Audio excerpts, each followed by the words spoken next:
धूम्रपान काशी मुनि मुख सूचक आसन लावे हैं, या तप से ती राजा होए फिर धुंधदार बह जावे हैं। जो तपस्या करें इससे राजा होगा, अगले जन्म में कुत्ते बन जाएंगे, धुंधदार बह जावे हैं। यो भी बैदा है वैदे से भेद अलैदा, यो भी बैदा बैदा क्यों जाण्या, हम सतगुरु बैठे न्यू जाण्या।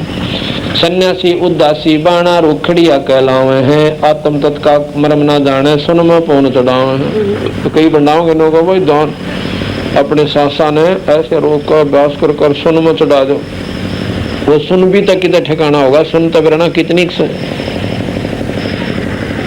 असंख्य सुन है, फिर उनमें 7 महासुन है, और 7 महासुन की आखिरी 2 सुन के ऊपर महाराज का सतलोक से एक सुन का जो स्थान से करोड़ों किलोमीटर का से, करोड़ों योजन का, अरबों योजन का, और उसमें योगी जन अपनी समाधि को चढ़ाते चढ़ाते चढ़ाते हार ले से, और न सोचे बस यह ऐसा जो कुछ आगे सही कुछ कोई ना। सुन का मतलब वहाँ कुछ भी कोई ना, कुछ भी चीज दिखाई ना दे उसको सुन कहते हैं। उसमें प्रकाश होता है, बहुत तेज प्रकाश है, पर प्रकाश प्रकाश मंत्र है। 0 का बल्लभ भी प्रकाश होता है, और 60 और 100 का भी, और पूर्ण परमात्मा का प्रकाश सतपुरुष का ऐसा जैसे दिन सूर्य उदय हो जावे सारे प्रकाश फैल हो जाते हैं।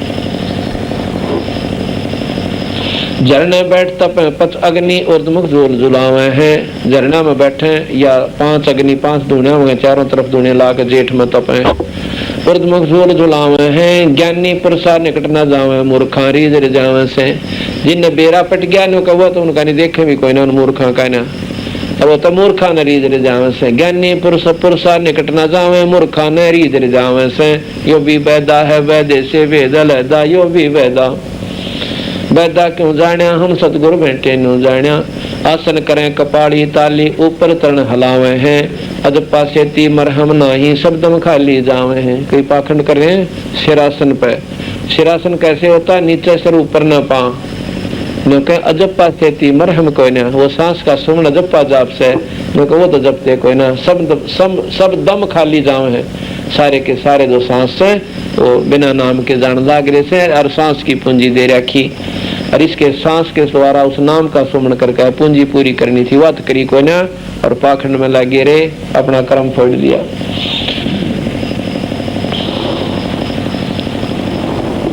चार संप्रदा 52 द्वारे बैरागी अब आवे हैं। कूड़े बेख काल का बाणा संतों देख रिसावे हैं। इनको साची कह दे तो काली मान जाते हैं, दुखी हो जाते हैं, और संतान देख के काली मानस है जो सतमार्ग बतावा उसका दूना दुश्मनी पैदा कर लेते हैं। कोथड़िया में हाथ दसोरे माला गुप्त फिरावे से। मन मक्के का फेर न जाना, सब दर साहेब दर नहीं जावे से। कहते हैं क्या करे हुआ कोथड़ी लेंगे इतनी लंबी, और माला उसमें नो के 1008 मणिया की ले रहा है, और न्यो मंडे रहेंगे नाम नुम ना जपते हो गेला, बस न्यो करे अगला। महाराज कह जब माला इस ऐसी माला के जाप को कहते हैं कि माला फेरे हरी मिला तो मैं फेर दो सतीर, एक सतीर ने उथल जाऊंगा जहाँ उसमें भगवान पानता, और जब माला काट की है और उस काट की माला के फेरने से परमात्मा प्राप्ति होती है, तो एक बार सतीर न उथल दे पहले बेड़ा पार हो गया। तो बाबा महाराज कहे गलत साधना करते हो, इनको छोड़ के किसी संत के पास जाओ और उसका सतमार्ग पूछ लो, बेड़ा पार करवाओ।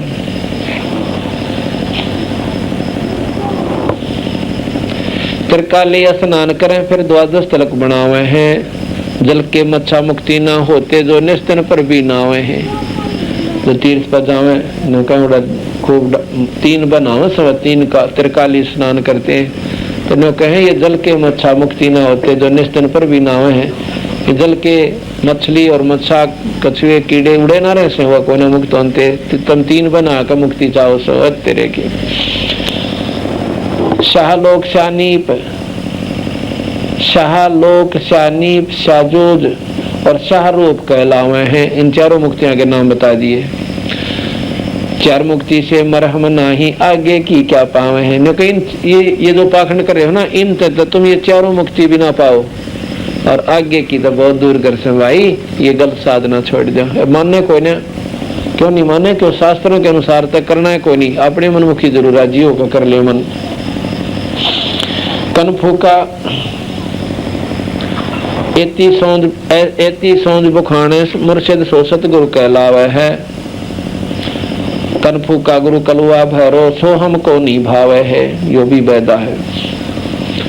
मोनी मूर्ति घड़ी ठठेरे कैसे आगी हृदय तेरे, पैरन पीठ हथौड़ों घड़िया जा ऊपर घन सारा जड़िया।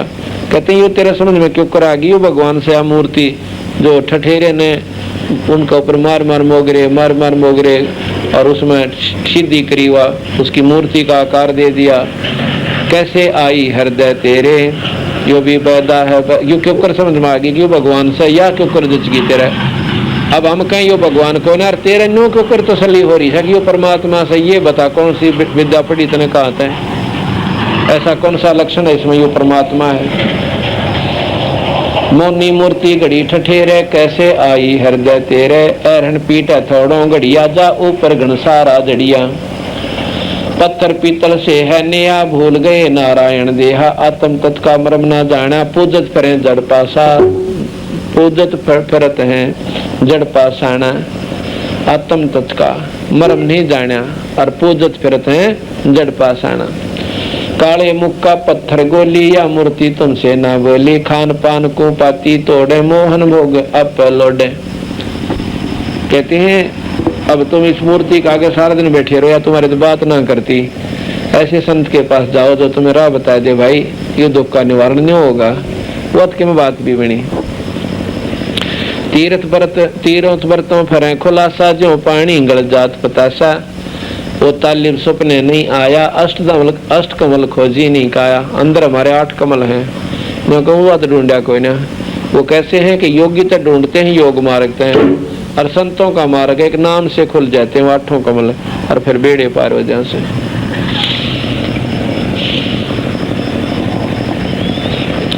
कार्तिक माह महात्म नावे गया पर आगो पिंड भरवावे। रसना राम रट्याना कोई अगले पछली सारी खोई। ओहे निकर रसना जीव तो भगवान बजा कोई ना, कोई पिंड भरवान में राजी हो रहा हर को कीता जासे। रसना राम रट्याना कोई अगली पछली सारी खोई। यो भी वेदा है वैद्य से वेद लहदा, यो भी वेदा वेदा क्यों जाण्या हम सतगुरु बैठे नो जाण्या।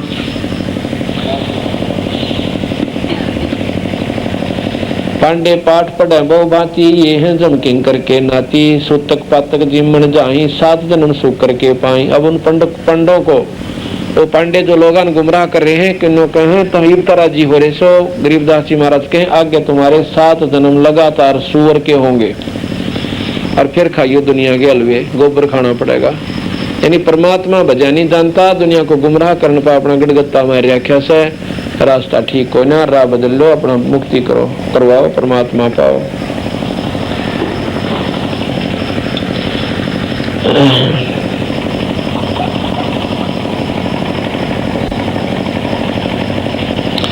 यो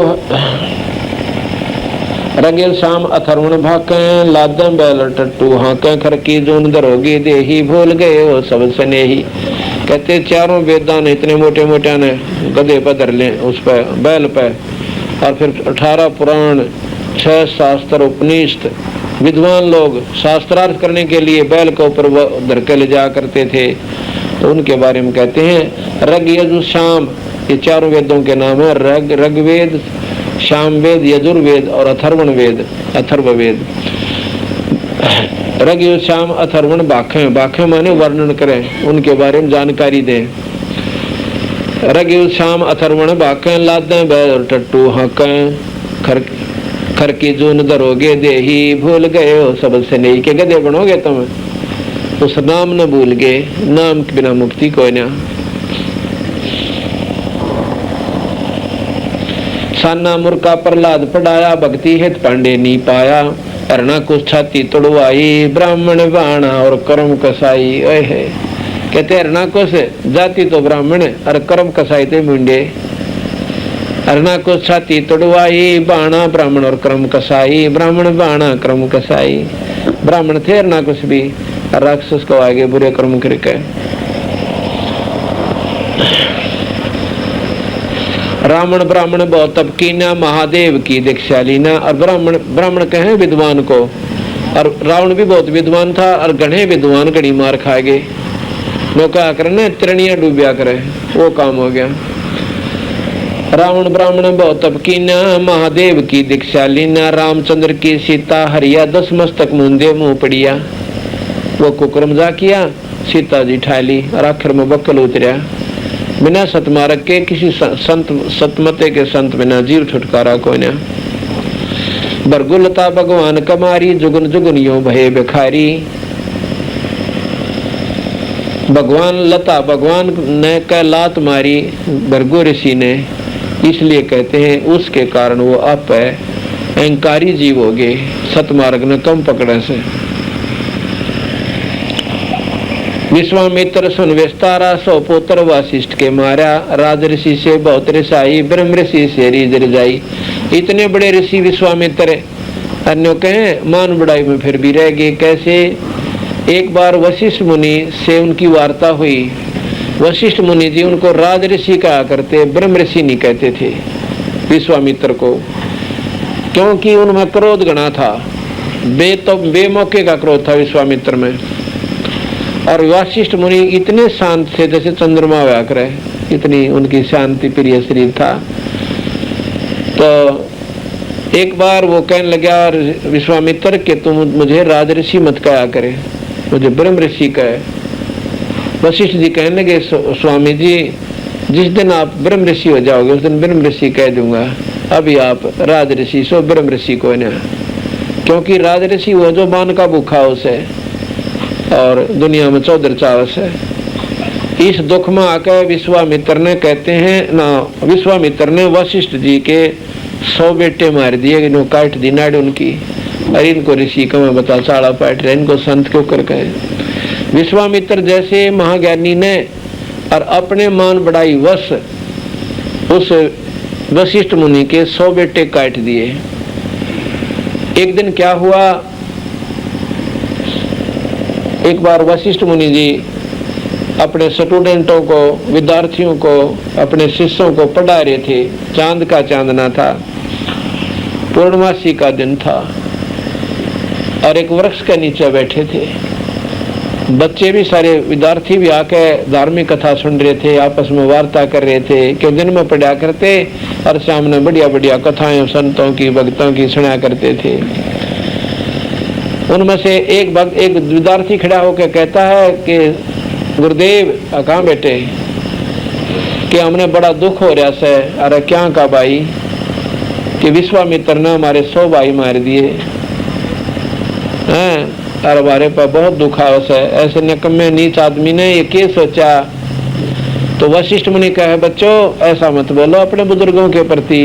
अब देखो प्रेमियों, वशिष्ठ मुनि में कितनी ज्ञान था और कितनी उनके अंदर, इसको ज्ञान कैसे, इसको समर्थता कहते हैं, उनमें कितनी सहनशीलता थी।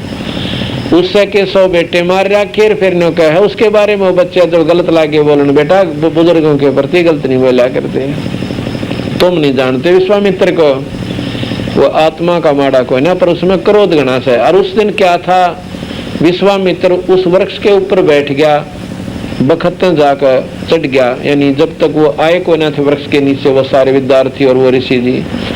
और न्यू सोचा था कि जब ये विद्यार्थी जा लेंगे, और वशिष्ठ मुनि बाद में बैठे रहते थे, काफी ज्यादा ध्यान मगन होते थे उस वृक्ष के नीचे। तलवार लेकर गया था कि आज विश्वामित्र की इसकी वशिष्ठ मुनि की नाड़ काट खाऊंगा। इसने बहुत तंग कर लिया, मैं मेरे को राज ऋषि का वैसे और ब्रह्म ऋषि ना कहता। तो उस बात को और ऊपर विश्वामित्र सुनने लग रहे इन बातों को। जब वशिष्ठ मुनि ने कहा कि नो ना को बेटा अपने बुजुर्गों के प्रति गलत ना बोला करते, और विश्वामित्र जैसा महान आत्मा को ना, उसका इतना सुंदर चेहरा, इतना सुंदर शरीर और बहुत ही योगी पुरुष है, पर भाई उसमें थोड़ा सा गुस्सा रह रहा है। जब उसमें गुस्सा ना हो तो पृथ्वी पर उसके बराबर संत ऋषि नहीं है। इस बात ने विश्वामित्र सुनकर और वह पानी पानी हो गया, रजुल में इतना चाड़ा पाट दिया। इसे महापुरुष ने मारना आया, जिसके 100 बेटे मार काट रखे, उसकी फिर सराहना वो अपने मुंह कर रहा है, इसको महान आत्मा क्या करें। अपना छोटा सा कोई नुकसान कर दे उसकी 100 बुराई करेंगे हम। और उसने 100 बेटे काट दिए, फिर भी उनकी यथार्थता को नहीं बुलाया। विश्वामित्र ऊपर तय गिर गया, न्यो का न्यो पकड़ कर डाली ने डांक मारी, और चरणा में पड़ के विश्वावासिष्ठ मुनि के रोने लगा बूंदी त्रियां फूट फूट के। उस दिन विश्वामित्र को वासिष्ठ मुनि ने कहा कि उठो ब्रह्म ऋषि, पहले राज ऋषि कहा करते उस दिन ब्रह्म ऋषि का कि ईब तुझे आत्मज्ञान हो गया, तेरी आंखों में रोना आ गया, अहंकार खत्म हो गया, आज तुम ब्रह्म ऋषि हो गया। और छाती से ला लिया।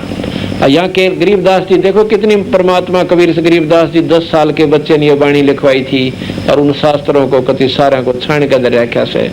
वशिष्ठ मुनि विश्वामित्र सुन विस्तारा, 100 पुत्र वशिष्ठ के मारा, राज ऋषि से बहुत रिसाए, ब्रह्म ऋषि तो फिर रीद जाए, फिर राजी हो गए जब ब्रह्म ऋषि कह दिया। अब गरीबदास जी महाराज ने कितना तोड़ पाड़ रखे, उन शास्त्रों को सबको इकट्ठा आगे मतलब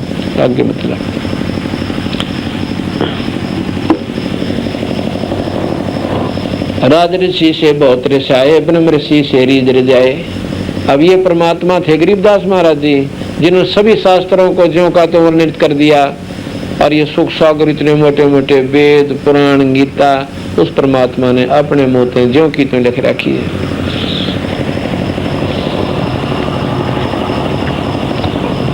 हाथ सुमरनी पेट कतरनी, गल में माड़ा तिलक ने सरनी, विष के लड्डू भगत कहावे, दगड़ा बैठे फांसी लावे। राम बैठ के नौका फांसी लावे, बोली बड़े जीवन उड़ जाके और अपने नरक में ले जाते हैं। दूनी जीव उदान खसोटे, आत्म घोटे गल आत्मघात करें गल घोटे, जीव की दया दर्द नहीं आवे, ब्राह्मण हो कह कर चलावे। पोखर पीवत गऊ खदावे, हलकारे हो गांव फुकवावे। कई देखिए नो कहे फलाने का छोरे ना हुआ करते, उसकी औरत बोकाए दी नो बोले गौवा के बाड़े में आग ला दे और छोर में आग ला दे, वह बड़ी बूझ जाकर आग ला दे। और ऐसे कुकर्म करके अगर को लोरा हो भी गया, लड़का हो भी गया तो उसका पक्कल तारेगा, फिर अगर उसकी गेट भी दाबेगा। तो नीच ऐसे नीच कर्म से नीच ही व्यक्ति पैदा होते हैं, जीवात्मा आती है। कहते हैं ऐसे ऐसे नीच आत्मा है कि उनको बको बड़ो बढ़ा के बका बकू के और उनका किरा के कुकर्म करवा देते, गांव के गांव जलवा देते हैं, फुकवा देते हैं।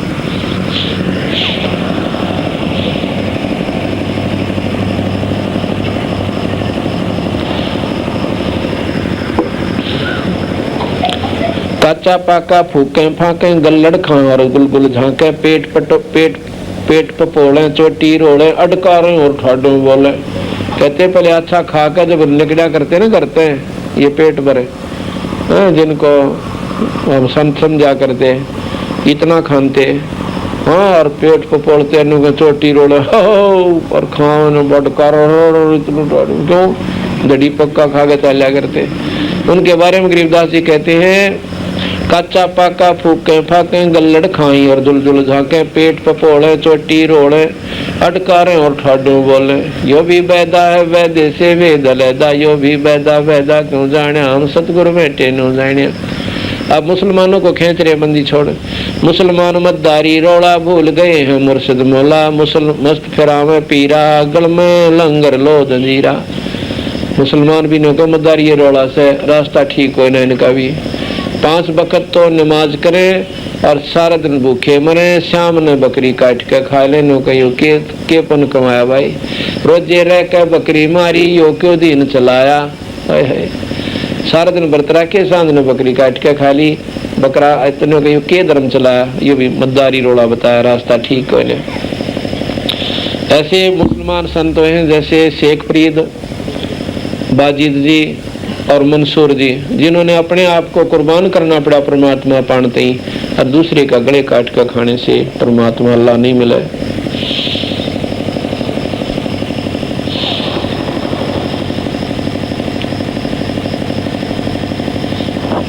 ऊंचे आसन कान फिरावे, बिल्लौरी मुद्रा पैरावे, सिल्ली सिंगी भगवा बेखा, जिनको गिरही कहे आदेशा। ऊंचे आसन पर बैठ के और इतनी मोटी मोटी मुद्रा पढ़ेंगे, नो कति इम्पोर्टेड है। और नो को फिर सिल्ली सिंगी, और सिल्ली एक सिंगी, ये नरे नरे उनके हथियार से छोटे छोटे, उनको पहचान हो सही फलाने पंथ के महात्मा से। और भगवा बेखा, लाल कपड़े पहन ले, नो को उनको गिर ही कहीं आदेशा। और उनको ये बड़ी बड़ी आत्मा ने कहा आदेश महाराज जी, उनको गिर ही कहीं आदेशा। अर्थात वो बेचारी चलो ठीक है, आदर करना तो अच्छी बात है, पर बिना दूध वाली गऊ तलत काटेगा कि उसने कितना राजी बोले, कितना चारा खवा ले और कितना उसके ऊपर जो ना कुर्बान वाले, पर डोका एक कोई ना। ने महाराज जी कहे कि गौ गौ में फर्क से संत संत मंत्र होता है।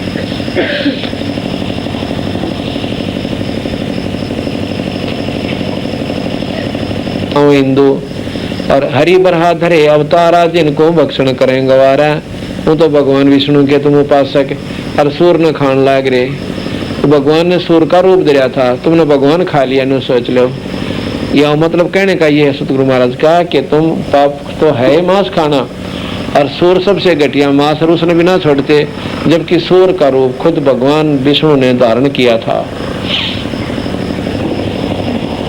अब मुसलमानों को लताड़ते फिर कहते हैं हक हक करते हैं, हक का 300 रोजे साबत रखा, सांझ पड़ी फिर मुर्गी मारी, उस दरगाह में होगी खवारी। सारा दिन तो रोजे रखे, हक हक करेंगे और शाम ने बकरी मार के खा ली। इस तरह की काजी खलक मुलक को देखा, देखो सब गट एक बाणा पेखो, गौ गौ बनासे आत्म खोरा, काजी मुल्ला गारत गोरा। जो गौ कटवावे आत्म खोर, कहते दोनों के दोनों काजी और मुल्ला नरक में जाएंगे, गारत गोर हो जाएंगे। मुसलमान ईमान नम कीजिए, पर द्वारे गल छुरी न दीजिए, भोजन छोड़ रुधिर क्यों खाई, दया बिना दरवेश कसाई। कहे मुसलमान ईमान नम कीजिए और दूसरे की गले पर छुरी ना दीजिए,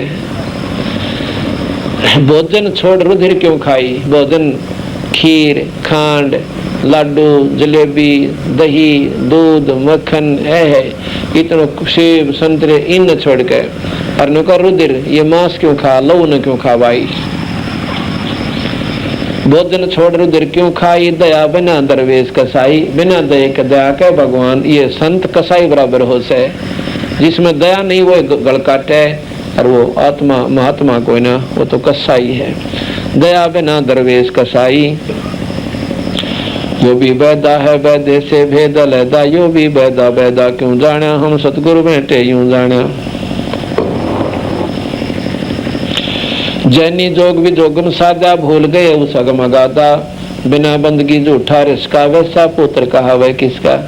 अब जैनियों को कहें कि भाई वो सतमार्ग थारे तो भी कोई ना, अपना मुंह मूंद के और चल पड़े, परमात्मा को पाने का रास्ता वो नहीं है जो तुमने ज्ञान से, बहुत दूर की बातें हैं परमात्मा पाना।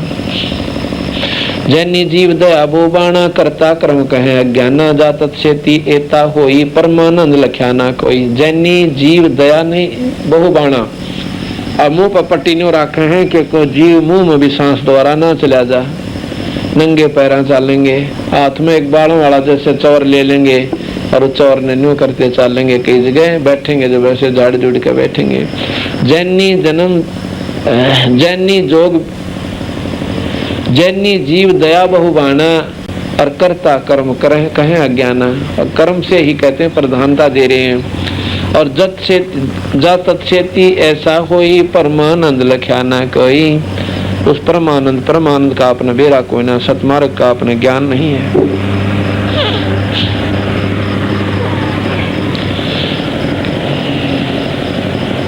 मुख मुंदे हैं मुर्द फरोसी, जिनसे साहिब है सौ कोसी। कहते मुख मुंद रहने ये मुर्द फरोसी, इन तो परमात्मा 100 कोस दूर है। रंकार रंगी ना काया, मुख मुंदे हैं मुर्द फरोसी, जिनसे साहिब है 100 कोसी। ये मुख मुंदनिया तेनू कहे, मुंह पर पट्टी बांधनिया तो 100 कोस है परमात्मा। रंकार रंगी ना रसना, जिनकी कैसे मिटी है तृष्णा। रंकार क्यों कर भगवान ने बजा करें, जैसे मरता हुआ हाथी ने जब परमात्मा याद किया था, जब मगरमच्छ ने उसका पैर पकड़ के और जंगल पानी के मां खींचने लग गया और जो समान सूंड बाहर रह गया था, उसमें अपना अंगा छोड़ कर भगवान की तरफ सुरती लाई थी और मरते हुए आशा कहा था। इसको कहते हैं कराट के साथ आत्मा की कराहट के साथ भगवान बजा जाता है, वो काम देगा। कहते रंग का रंगीनी रसना, जिनकी कैसे मिटे तृष्णा, यो भी बैदा है वैदे से वेद लहदा, यो भी बैदा। बैदा क्यों जाना, हम सतगुरु भेंटे यूं जाना। इस प्रकार सतगुरु महाराज ने धर्मदास को ये बताया, भाई ये रास्ता ठीक हो ना। तो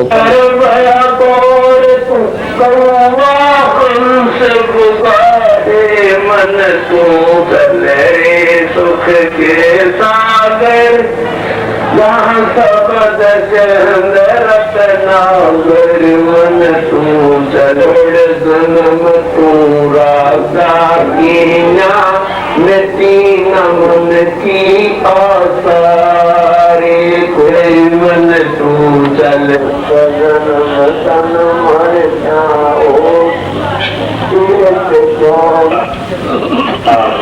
श्रवण करेंगे संत रामपाल दास जी महाराज जी की वाणी, मधुर वाणी में शब्दों का आनंद लीजिए।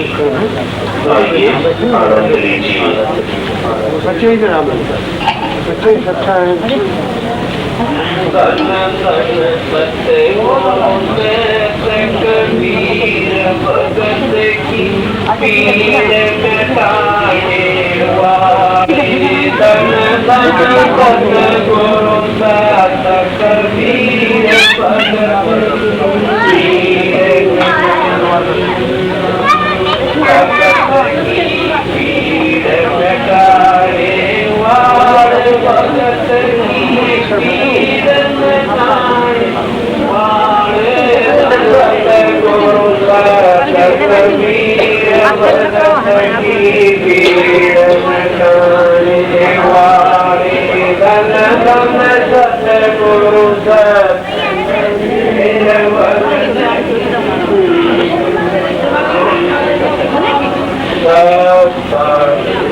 आई कोई बात फिर काम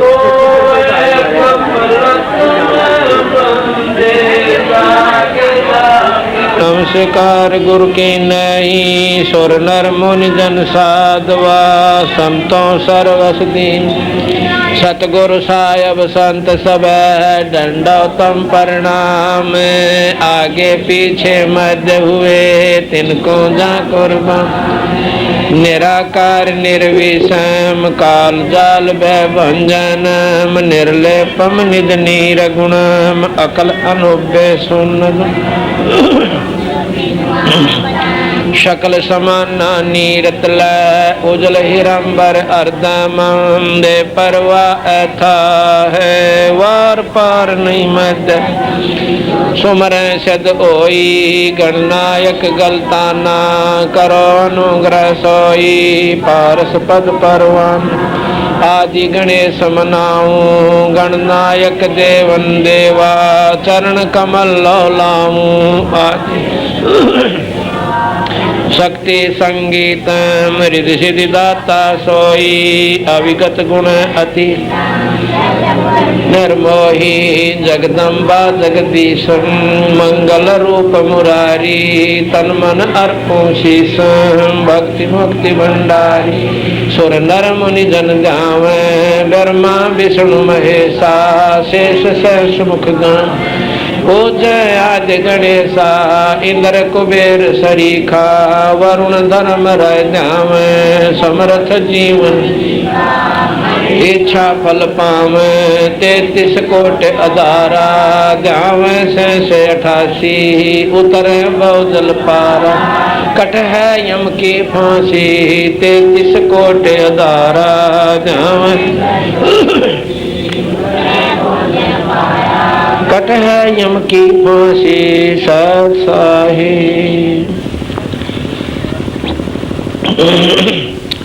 जैसा कि आप कल के रात्रि के सत्संग में सुन रहे थे कि धर्मदास जी जो कि राम और कृष्ण भगवान विष्णु शिव के बहुत ही तगड़े उपासक थे,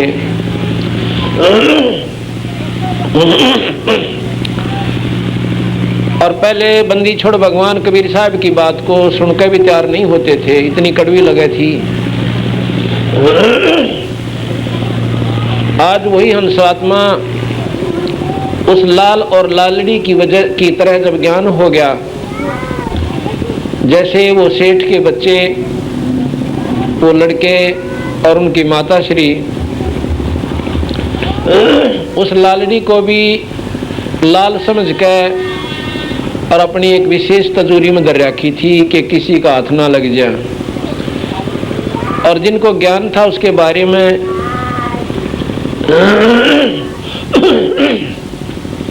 जब उन बच्चों को लाल और लालड़ी के अंतर का ज्ञान हुआ, उस दिन उन्होंने, उन बच्चों ने ही खुद अपने माँ के उन झूठे लालों को यानी लालड़ी को, जिसको माता जो है लाल समझ के अपने पास रखी हुई थी, बाहर भगा दिए उठा के।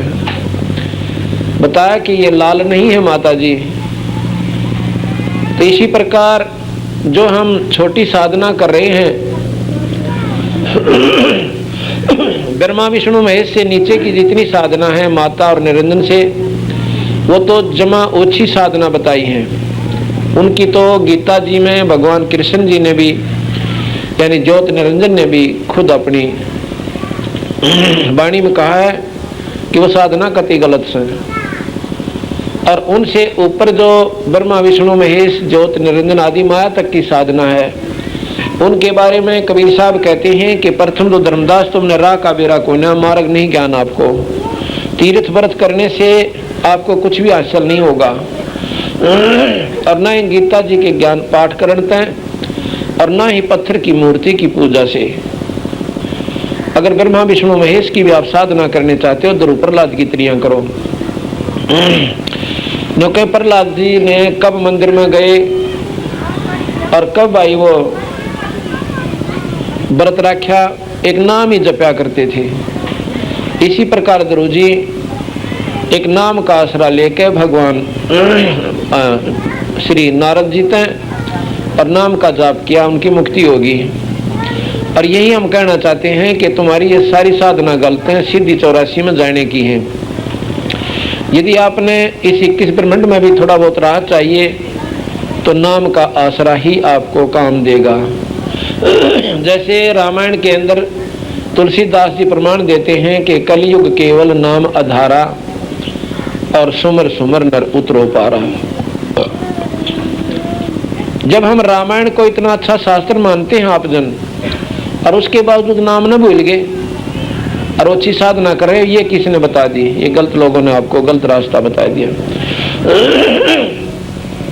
कबीर साहब भी कहते हैं कलयुग में जीवन थोड़ा है, भाई कर लो बेग संभार, योग साधना ना बन सके केवल नाम आधार। योग साधना नहीं बनेगी क्योंकि जन्म थोड़ा जीवन थोड़ा।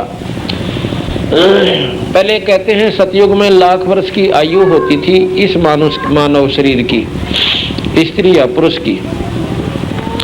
तो उस समय लोग योगी जन योग साधना करके, क्योंकि वातावरण ठीक था, इतनी वातावरण में दूषिता नहीं थी, मलिन विचार लोगों के नहीं थे, इसलिए वो मलिनता भी नहीं थी। क्योंकि ज्यादा से हमारी वातावरण में जो घूम रहे हैं तुच्छ विचार, वो भी हमें परेशान कर देते हैं। तो उस समय सतयुग में लोग साधना करते थे, क्या कि योगी ज्यादा हो गए। और योग साधना से क्या होता है, जब ये योगी जन समाधि की कोशिश करते हैं, समाधि लगाते हैं, तो समाधि वैसे नहीं लगती। अंदर कोई ऐसे चमत्कार, ऐसे दृश्य, कहीं प्रकाश, कहीं अंधेरा, कहीं गुफा, कहीं पहाड़, कहीं पर झरने बह रहे हैं, इनसे ऊपर जब चली जाती है सूरत, उसके बाद जो है एक बहुत लंबा चौड़ा अंधेरा आता है, उसको भी सुन्न कहते हैं।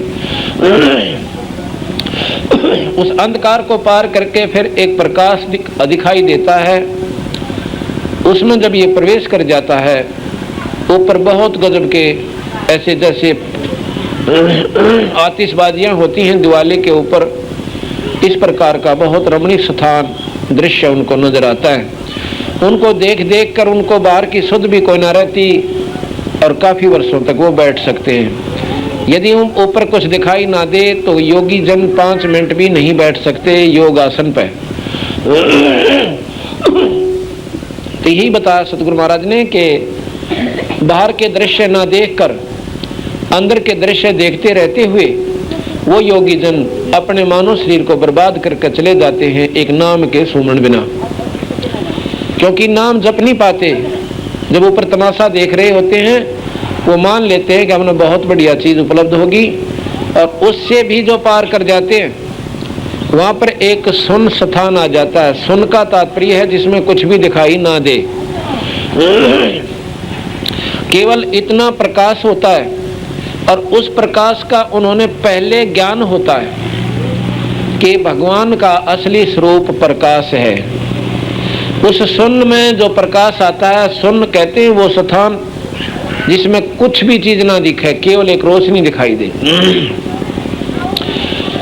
तो उस सुन में जाकर के ये सोच लेते हैं कि हमने इब पूरी उपलब्धि होगी ईश्वरीय, जो हम वर्णन करते हैं ना, ज्योति निरंजन प्रकाश में परमात्मा, वो कहते हैं कि वो हमने इब दिख गया, और दिख गया तो हमारा जीवन सफल हो गया, इब मुक्ति हो जाएगी।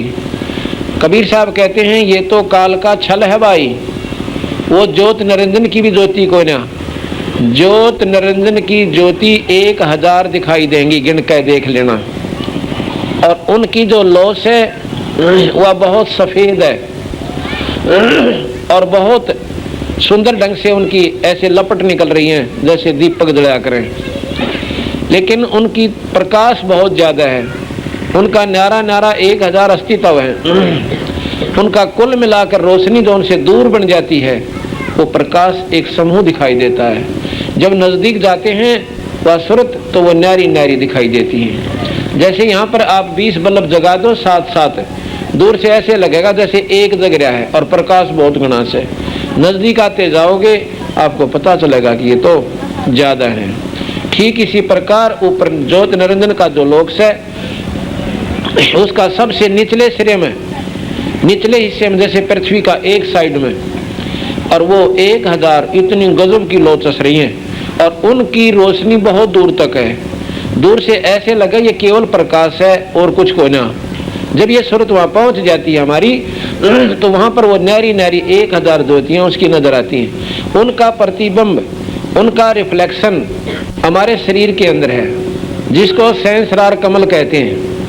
सहस्रार कमल है 1000 पंखड़ियों वाला कमल, और हर एक कमल की पंखड़ी पे एक ज्योति का नो की नो रोशनी उनके ऊपर भी है। तो योगी जन जो योग साधना करते हुए शरीर में प्रवेश करते हैं, इन नीचे के कमलों को खोलते हुए, और वो आखिरी उपलब्धि ज्योत निरंजन के सहस्रार कमल तक पहुंचते हैं। और यहीं पर योग वशिष्ठ में सहस्रार कमल से ऊपर कोई जानकारी नहीं है। इससे पता चला कि गरीबदास महाराज पूर्ण योगी और पूर्ण परमात्मा थे।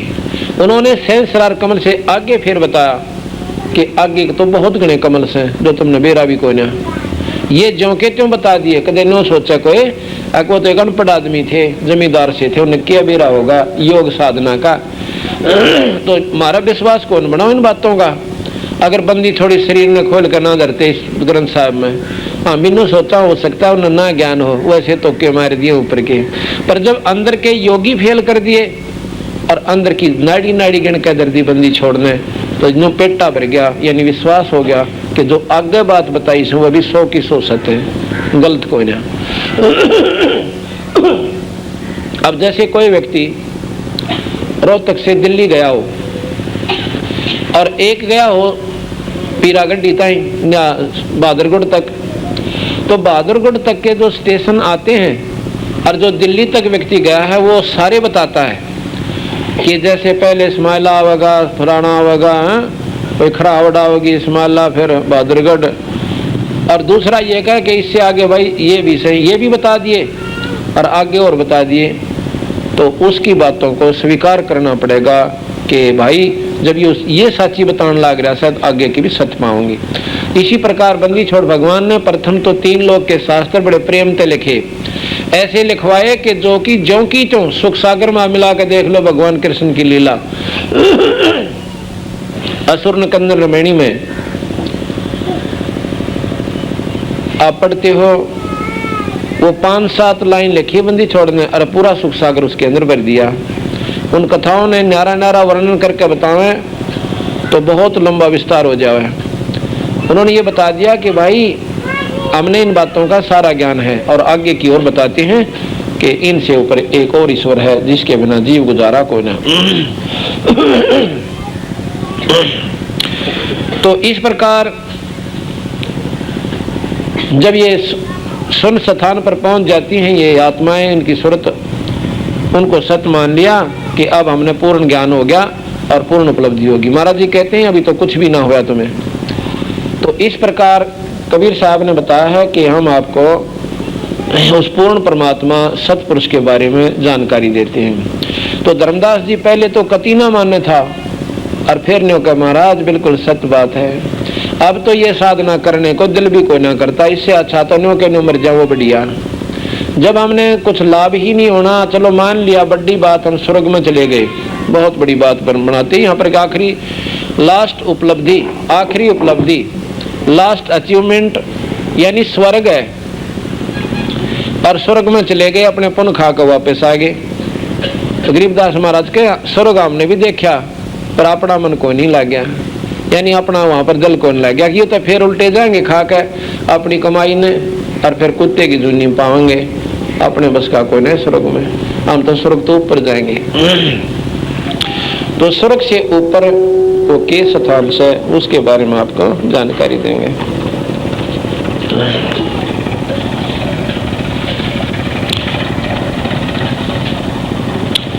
धर्मदास पूछने लग गया महाराज जी इसके बारे में तो हमने कति ना ज्ञान था, आप हमें ये बताओ ये काल के सौदा है, और हम जब हमने न्यों मालूम है हमारे को कि बेटे हमारे को ना, ये पुत्र हमारे नहीं, यानी लड़की हमारी को ना, पति पत्नी हम आपस में एक दूसरे के नहीं है। क्यों नहीं है? क्योंकि आज मेरा शरीर छूट जावे, कल मेरा कुछ भी कोई ना। कहते हैं नित प्रलय में नित मर जाई, और भाई पिंड प्रलय में देह धराई। ये पिंड का जो प्रलय होगा, नाश होगा, उसके बाद दूसरी देह मिल जाएगी। ये बच्चे भी गए, ये जायदाद भी गई, और भाई सब कुछ हमारा छूट गया। अर्थात ये दुख सूखा धोखा, चौड़े में चौंद जैसे कहा करे ना, अब जन्म में चौंद ला रखी से इस कालबली ने, और चौंद किसी का लागी हो ना, उसको पूछियो अपने घर के दौरे का निकल जाएगा, उसका तसल्ली ना होगा कि वो हमारा घर है। अर्थात इसी प्रकार काल ने ऐसा बांध दिया, ऐसी चौंद लगा दी, हमें विश्वास नहीं होता कि कबीर साहब जो बात बताएं वो सत्य है। अब हम आपको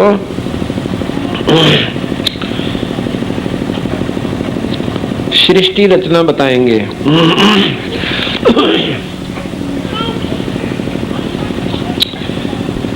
आपको सृष्टि रचना समझाते हैं।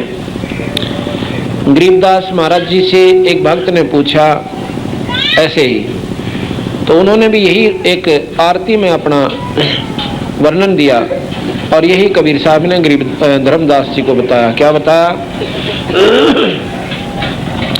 अदली आरती अदल पठाऊं, योगन योगन काले खा ल्याऊं, जा दिन ना थे पिंड नहीं प्राणा, नहीं पानी पवन जमी असमाना, कच मैच कूरम ना काया, चंद सूर ना दीप बनाया, शेष महेश गणेश न ब्रह्मा, नारद सारद ना विश्वकर्मा, सिद्ध 84 ना 33, 9 अवतार नहीं 24, 5 तत्व नाही गुण तीना, नाद बिंद नाही घट सीना, चित्रगुप्त ना कृत्रिम बाजी, धर्म राय ना पंडित काजी, दोनों कार अनंत युग बीते, जा दिन कागज को किन चीते, जा दिन थे हम तख्त खवासा, तन के पाजी सेवक दासा, संख्य युगन परलो परवाना, सत्य पुरुष के संग रहाना, दास गरीब कबीर का चेहरा, सत्यलोक अमरापुर डेरा, दास गरीब कबीर का चेहरा, सत्यलोक अमरापुर डेरा।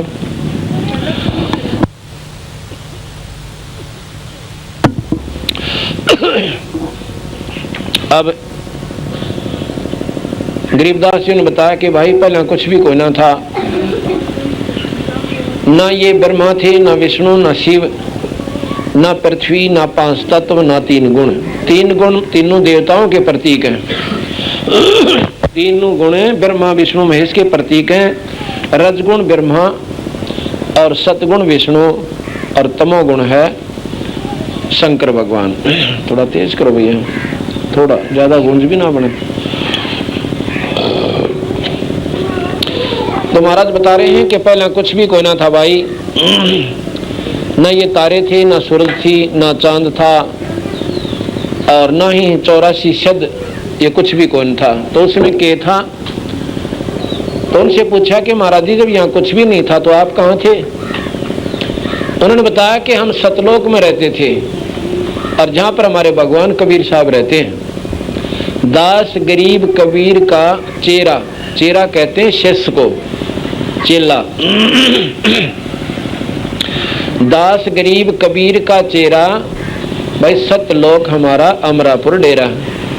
अमरपुर, पुर कहते हैं नगर को, हमारा वो सतलग नगर है, सतलोक है, वो स्थान है जहाँ पर अपना डेरा है। वो सतलोक कभी नष्ट नहीं होता, इसलिए उसको अमरलोक कहते हैं, अमरलोक भी कहते हैं। इस पर बताया कि पहले भाई कुछ भी नहीं था धर्मदास, केवल ये देखो कई बार ऐसा होता है यहाँ पर, अगर कबीर साहब बार बार कहते कि मैं खुद मालिक हूँ तो महसूस करता वो, क्योंकि धर्मदास ने तो यूँ सोच रखा था भगवान आकार में नहीं है और आया सदैव राम और कृष्ण और कोन्या। और दूसरी परिभाषा भगवान की मान रखी है कि उसका कुछ और ही आकार से और ही तरह का भगवान होगा जो हमने दिखेगा। अगर वो बार बार कहते कि मैं खुद सतपुरुष हूँ तो धर्मदास शायद और ज़्यादा कच्चेपन में विचार करता। लेकिन वहाँ पर उन्होंने कहा कि मैं तो भाई कबीर साहब कहते हैं उस सतपुरुष का नुमाइंदा हूँ। और उन्होंने मेरे को एक शब्द शक्ति दे कर भेजी है कि जाके इस काल के भ्रम न मिटा काओ और उन भोली भाली आत्माओं को बता दो कि जिसने तुम भगवान मानते हो ये परमात्मा कोई ना। तो क्या बताया कि धर्मदास पहले सतपुरुष अकेला था, निराकार रूप में सतलोक में रहते थे। और सतलोक इतना लंबा चौड़ा है, असंख्य ब्रह्मांड उसके चारों तरफ न्यों लटक रहे हैं। जैसे आपने मधु के छत्ते देखे हो, एक पेड़ के चाहे 1000 छत्ते लग जाए पर पेड़ पर उनका कोई असर कोई नहीं। इस सतलोक ने इतना समझ लो कि ये ब्रह्मा विष्णु महेश ज्योत निरंजन और ये तीनों लोक असंख्यों लोक ब्रह्मांड ऐसे चिपके हुए हैं। वहाँ तो चिपक रहे हैं टहनी के, और ये चिपका रखे ऐसे शक्ति तो है। कोई उसको गुरुत्वाकर्षण शक्ति कह ले, हम उसको परमात्मा की शक्ति मानते हैं। उन्होंने ऐसे खेल करके ये इतनी दूर दूर लटका रखे हैं। प्रानंदनी एक शक्ति है जाके सृष्टि आधार है। तो उसमें वो एक सतलोक के अंदर कमल का फूल प्रकट किया। कमल के फूल के ऊपर खुद भगवान कबीर साहब कहते हैं कि सतपुरुष प्रकट हुए। सतपुरुष ने 17 शब्द उच्चारण किए। एक शब्द से सतलोक के अंदर सब दीप और खंड बना दिए, खेड़े सब बना दिए। जैसे यहाँ पर ये पृथ्वी लोक आदि हैं, ऐसे वहाँ पर भी न्यारे न्यारे बहुत बड़े बड़े द्वीप हैं। उन द्वीपों का जो वातावरण है वो इतना आनंदमय है, ना वहाँ राग है ना द्वेष है, और बहुत ही आनंद के साथ ये जीवात्मा जो वहाँ पहुँच गई बड़े ठाठ से रहते हैं। वहीं पर इनके परिवार भी हैं, सारी विधि है, जो कि तो हंस आत्मा वहाँ जा कर के रहती हैं। आत्मा का असली स्वरूप 16 सूर्य के प्रकाश के समान है। जैसे कई देखा करें भाई फलाने आदमी का चेहरा इतना दमदमावा था, अब बहुत ही तेजों में शरीर था, उसके शरीर से जैसे प्रकाश निकलने वाला था, इतना लाल चेहरा नो बहुत चमकदार था। ठीक इसी प्रकार वहां पर हमारा शरीर तो होगा ऐसा ही, लेकिन उस शरीर का जो बनावट होगी वो तेज पुंज की होगी। तेज पुंज, तेज कहे प्रकाश, पुंज कहे समून। अब हम इसको 5 तत्व का पुतला कहे, पर 5 तत्व कितने भी ना दिखते, और कहीं इसने 5 तत्व का, जैसे भाई आकाश, मिट्टी यानी अग्नि, हवा, ये पांचों मिला लिए हैं, जल, तो पांचों का बन मिला करके कुछ और बन गया हो, और है 5 तत्व से। ठीक इसी प्रकार वहां तेज पुंज से हमारा शरीर होगा, पर यूं नो ना होगा नो तुमने सोचोगे प्रकाश से ऐसा हो नो बोधा सा ना, वो शरीर बहुत सुंदर और वो अजर अमर होगा, वो कटे को ना, वो जड़े नहीं, वो मरे नहीं, ऐसा अपना शरीर होगा।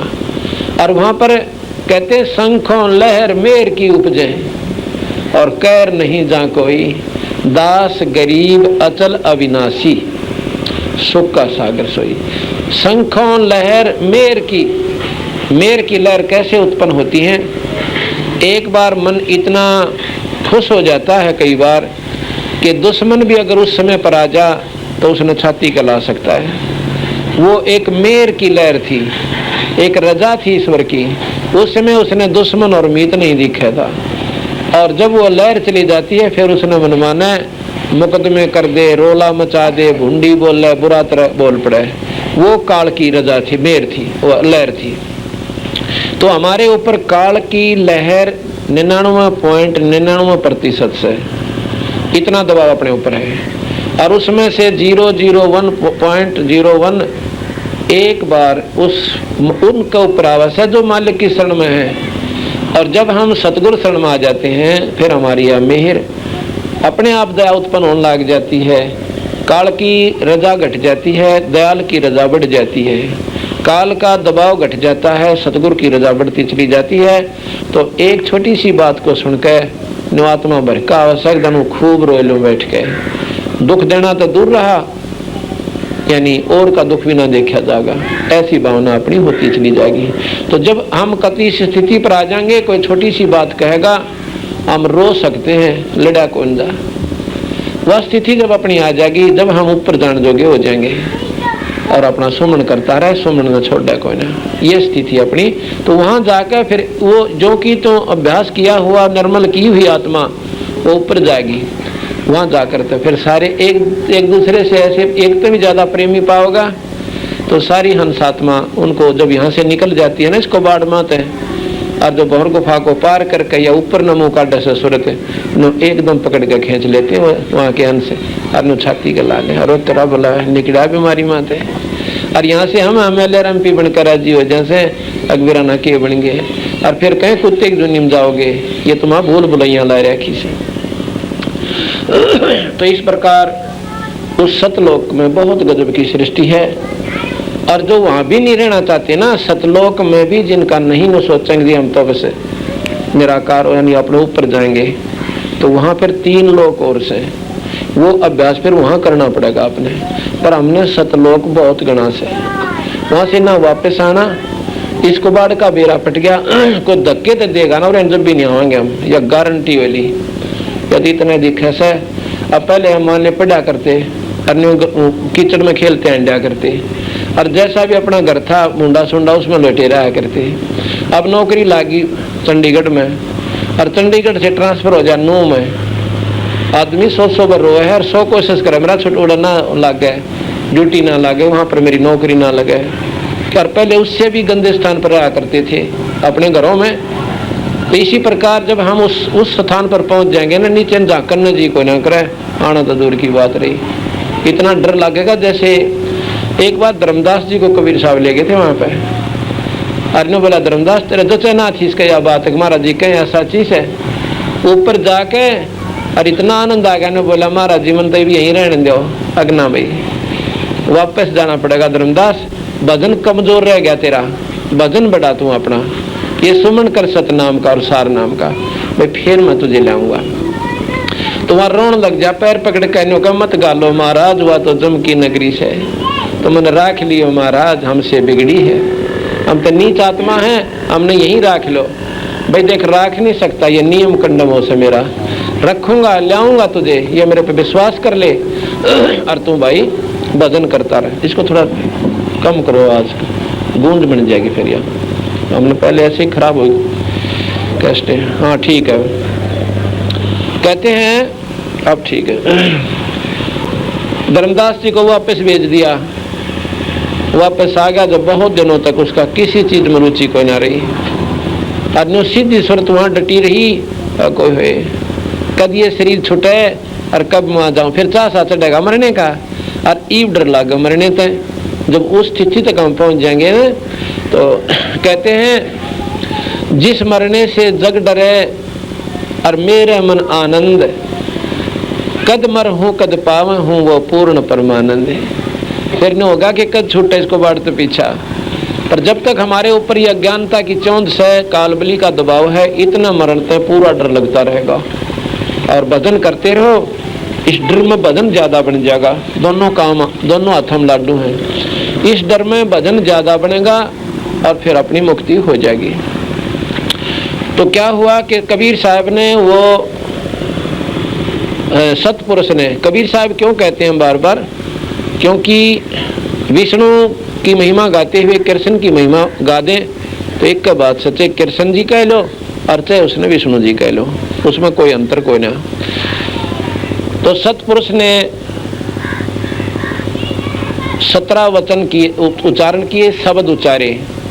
एक शब्द से सारी सृष्टि रच दी वहां की ऊपर की, और उनमें फिर 16 अपने पुत्रों की रचना की। पहले शब्द से दीपलोक आदि सब रच दिए, दूसरे शब्द से कूर्म की उत्पत्ति हुई, और तीसरे शब्द से ज्ञानी, ये उनके पुत्र हैं, उनके नाम धरे हैं कूर्म, ज्ञानी, विवेक, और 5वां तेज, छठा